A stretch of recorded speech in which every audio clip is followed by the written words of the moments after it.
If you want to know how to backdate a Facebook post, you're in the right place. In this quick tutorial, I'll show you exactly how to change the date and time on a Facebook post so it appears the way you want on your profile or page. This is helpful if you're organizing content, correcting a post date, or updating older posts to match a timeline.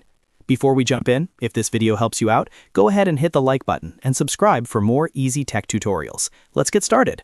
First, go to your Facebook profile or your Facebook page, depending on where the post is located. Once you're there, find the post you want to backdate. Now, click the three dots or the More Options menu on that post. This opens up the post settings and gives you a list of actions you can take. From that menu, select Edit Date. If you don't see it right away, take a moment to look through the options carefully because this is the setting you need to change the post timestamp. After that, choose the date and time you want the post to show.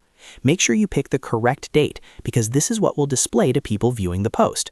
Once you've selected the right date and time, click Save to confirm the changes. Facebook will then update the post to reflect the new timestamp. And that's it. You've successfully backdated a Facebook post. It only takes a few clicks once you know where to look. If this tutorial saved you time, please hit like, subscribe, and turn on notifications so you don't miss the next guide. Thanks for watching, and I'll see you in the next one.